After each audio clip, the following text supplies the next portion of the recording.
ಹೇಗಿದ್ದೀರಾ? ಎಲ್ಲ ಚೆನ್ನಾಗಿದ್ದೀರಾ ಅಂದ್ಕೊಂಡಿದ್ದೀನಿ. ಇವತ್ತು ನೀವು ಆಲ್ರೆಡಿ ಥಂಬ್ನೇಲಲ್ಲಿ ನೋಡ್ತಿರೋ ಹಾಗೆ ನಾನು ಮಾಡ್ತಿರೋದು ಬಿಸಿಬೇಳೆಬಾತ್ ಪೌಡರ್. ಬಿಸಿಬೇಳೆಬಾತ್ ಪೌಡರ್ ಮುಂಚೆ ನೋಡಿ ನಾನು ಮಿಲೆಟ್ಸ್ ಬಿಸಿಬೇಳೆಬಾತ್ ಮಾಡಿದ್ದೆ. ಸೊ ಅದಕ್ಕೆ ನಾನು ಆವಾಗಲೇ ಬಿಸಿಬೇಳೆಬಾತ್ ಪೌಡರ್ ಮಾಡ್ಕೊಂಡಿದ್ದೆ. ಸೊ ಅದನ್ನು ನಿಮಗೆ ತೋರಿಸ್ತಾ ಇದ್ದೀನಿ. ತಡ ಮಾಡದೆ ಬಿಸಿಬೇಳೆಬಾತ್ಗೆ ಒಳ್ಳೆ ರುಚಿ ಕೊಡುವಂಥ ಬಿಸಿಬೇಳೆಬಾತ್ ಪೌಡರ್ ಹೇಗೆ ಮಾಡೋದು ಅಂತ ತಿಳ್ಕೊಳ್ಳೋಣ ಬನ್ನಿ. ನೀವು ಈ ಚಾನಲ್ ವಿಡಿಯೋನ ಫಸ್ಟ್ ಟೈಮ್ ನೋಡ್ತಾ ಇದ್ದರೆ ದಯವಿಟ್ಟು ಸಬ್ಸ್ಕ್ರೈಬ್ ಆಗಿ ಬೆಲ್ ಐಕಾನ್ ಪ್ರೆಸ್ ಮಾಡೋದನ್ನ ಮರಿಬೇಡಿ. ವೆಲ್ಕಮ್ ಟು ಪ್ರಕೃತಿ ಅರುಣ್ಸ್ ಕಿಚನ್.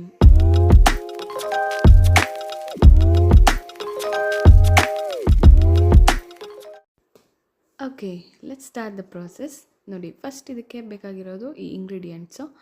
ಫಸ್ಟ್ ನಾನು ತೊಗೊತಿದ್ದೀನಿ ಉದ್ದಿನಬೇಳೆ, ಸ್ವಲ್ಪ ಕಡಲೆಬೇಳೆ ಸಮ ಪ್ರಮಾಣದಲ್ಲಿ ತೊಗೊತಾ ಇದ್ದೀನಿ, ಜೀರಿಗೆ ಸ್ವಲ್ಪ ತೊಗೊತಾ ಇದ್ದೀನಿ, ಮತ್ತು ಗಸಗಸೆ ಒಂದು ಸ್ಪೂನ್ ಆಗೋಷ್ಟು, ಅದಕ್ಕೆ ಒಂದು ಸಣ್ಣ ಪೀಸ್ ಆಗೋಷ್ಟು ಚಕ್ಕೆ ಆ್ಯಂಡ್ ಸ್ವಲ್ಪ ಮೆಂತ್ಯ ಆ್ಯಂಡ್ ಮೆಣಸಿನಕಾಳು ಒಂದು 5-6 ಕಾಳು ಮತ್ತು 4 ಏಲಕ್ಕಿ ಮತ್ತು ಒಂದು 3-4 ಲವಂಗ, 5 ಸ್ಪೂನ್ ಆಗುವಷ್ಟು ಕೊತ್ತಂಬರಿ ಬೀಜ ಮತ್ತು ಒಂದು 5 ಬ್ಯಾಡಗಿ ಮೆಣಸಿನ್ಕಾಯಿ ಮತ್ತು ಒಂದು 4 ಗುಂಟೂರು ಮೆಣಸಿನ್ಕಾಯಿ ತೊಗೊಂಡಿದ್ದೀನಿ.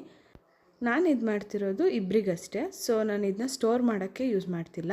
ಪರ್ಪಸ್ಫುಲಿ ನಾನು ಮಾಡ್ತಿರೋದು ವೆರಿ ಸ್ಮಾಲ್ ಕ್ವಾಂಟಿಟಿಯಲ್ಲಿ ಹೇಗೆ ನಾವು ಬಿಸಿಬೇಳೆಬಾತ್ ಪೌಡರ್ ಮಾಡೋದು ಅಂತ ತೋರಿಸ್ತಾ ಇರೋದು ಇದರಲ್ಲಿ. ನೀವು ಬೇಕಾದರೆ ಜಾಸ್ತಿ ಕ್ವಾಂಟಿಟಿಲಿ ಮಾಡಿಕೊಂಡು ಸ್ಟೋರ್ ಮಾಡಿಡ್ಬೋದು ಇದನ್ನ. ನಾನೀಗ ಒಂದು ಬಾಣಲಿನ ಒಲೆ ಮೇಲೆ ಇಟ್ಕೊಂಡು ಅದಕ್ಕೆ ಉದ್ದಿನಬೇಳೆ ಕಡಲೆಬೇಳೆ ಒಟ್ಟಿಗೆ ಹುರ್ಕೊತಾ ಇದ್ದೀನಿ. ಬೇರೆ ಯಾವ ಐಟಮ್ನೂ ಒಟ್ಟಿಗೆ ಹಾಕ್ಕೊತಾ ಇಲ್ಲ, ಬಿಕಾಸ್ ಇವೆರಡನ್ನೂ ಒಂದೇ ರೀತಿಯಾದ ಹೀಟ್ನಲ್ಲಿ ಹುರ್ಕೊಳ್ಬೋದು.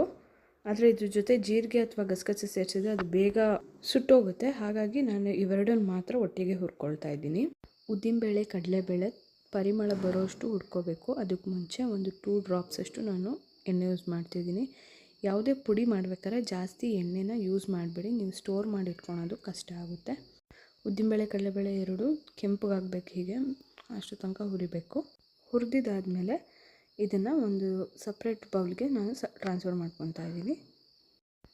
ನಂತರ ನಾನು 5-6 ಸ್ಪೂನ್ ಆಗುವಷ್ಟು ಕೊತ್ತಂಬರಿ ಬೀಜ ತೊಗೊಂಡಿದ್ನಲ್ಲ ಅದನ್ನು ಹುರ್ಕೊಳ್ತಾ ಇದ್ದೀನಿ.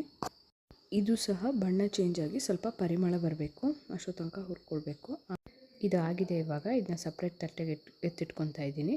ಇವಾಗ ನಾನು ಅದೇ ಬಾಣಲಿಗೆ ಲವಂಗ, ಮೆಣಸಿನಕಾಳು ಮತ್ತು ಚಕ್ಕೆಯನ್ನು ಹಾಕ್ಕೊಂಡು ಹುರ್ಕೊಳ್ತಾ ಇದ್ದೀನಿ. ಒಂದು 2 ನಿಮಿಷ ಹುರ್ಕೊಂಡ್ರೆ ಸಾಕಿದು. ಇದು ಹುರ್ಕೊಳ್ತಾ ಮಧ್ಯದಲ್ಲಿ ನಾನು ಏಲಕ್ಕಿನೂ ಸಿಪ್ಪೆ ಬಿಡಿಸಿಟ್ಕೊಂಡಿದ್ದೆ, ಅದನ್ನು ಹಾಕ್ಕೊಳ್ತಾ ಇದ್ದೀನಿ ಇದಕ್ಕೆ. ಇದನ್ನು ಸ್ವಲ್ಪ ನೋಡ್ಕೊಂಡು ಹುರ್ಕೊಳ್ಳಿ, ಜಾಸ್ತಿ ಹುರ್ಕೊಂಡ್ರೆ ಇದು ಕಹಿ ಬಂದುಬಿಡುತ್ತೆ.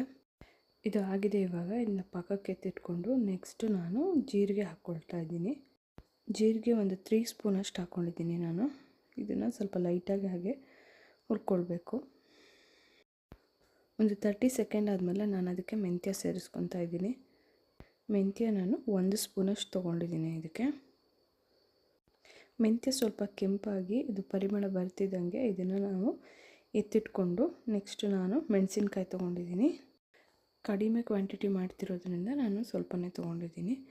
ಸೊ ಇದು ಸ್ವಲ್ಪ ಬಾಡಿಸ್ಕೊಂಡಾದಮೇಲೆ ಅದನ್ನು ಸೈಡಿಗೆ ಎತ್ತಿಟ್ಕೊಂಡು ನೆಕ್ಸ್ಟ್ ಗಸಗಸೆ 1 ಸ್ಪೂನ್ ತೊಗೊಂಡಿದ್ದೀನಲ್ಲ ಅದನ್ನು ಸ್ವಲ್ಪ ಹುರ್ಕೊಳ್ತಾ ಇದ್ದೀನಿ. ಒಂದು ನಿಮಿಷ ಹುರ್ಕೊಂಡ್ರೆ ಸಾಕು ಗಸಗಸೆನ. ಲಾಸ್ಟಿಗೆ ಕೊಬ್ಬರಿ ತೊಗೊಂಡಿದ್ದೀನಿ. ನೆನಪಿರಲಿ, ನಾನು ಯಾವುದಕ್ಕೂ ಎಕ್ಸ್ಟ್ರಾ ಆಯಿಲ್ ಬಳಸಿಲ್ಲ. ಬರೀ ಕಡಲೆಬೇಳೆ ಉದ್ದಿನಬೇಳೆ ಹುರ್ಕೊಳ್ಬೇಕಾದ್ರೆ ಸ್ವಲ್ಪ ಆಯಿಲ್ ಬಳಸಿದೆ ಅಷ್ಟೇ, ಯಾವುದಕ್ಕೂ ನಾನು ಆಯಿಲ್ ತೊಗೊಂಡಿಲ್ಲ. ನೀವು ಹಾಗೆ ಮಾಡ್ಕೊಳ್ಳಿ, ಬಿಕಾಸ್ ಅದನ್ನ ಸ್ಟೋರ್ ಮಾಡೋಕ್ಕೆ ಈಸಿ ಆಗುತ್ತೆ. ನಾನು ಇದರಲ್ಲಿ ಕಾಯಿನ ಸ್ಟವ್ನ ಆಫ್ ಮಾಡಿಬಿಟ್ಟು ಬಾಣಲಿಗಿರೋ ಹೀಟಲ್ಲೇ ನಾನು ಹುರ್ಕೊಳ್ತಾ ಇದ್ದೀನಿ. 1 ನಿಮಿಷ ಅದೇ ಹೀಟಲ್ಲಿಟ್ಟರೆ ಸಾಕಾಗುತ್ತೆ. ಅದನ್ನು ಇವಾಗ ಸೈಡಿಗೆ ಎತ್ತಿಟ್ಕೊಂಡು ಒಂದು ಮಿಕ್ಸಿ ಜಾರ್ಗೆ ನಾನು ಎತ್ತಿಟ್ಕೊಂಡಿರೋ ಎಲ್ಲ ಪದಾರ್ಥನೂ ಅದಕ್ಕೆ ಹಾಕ್ಕೊಳ್ತಾ ಇದ್ದೀನಿ.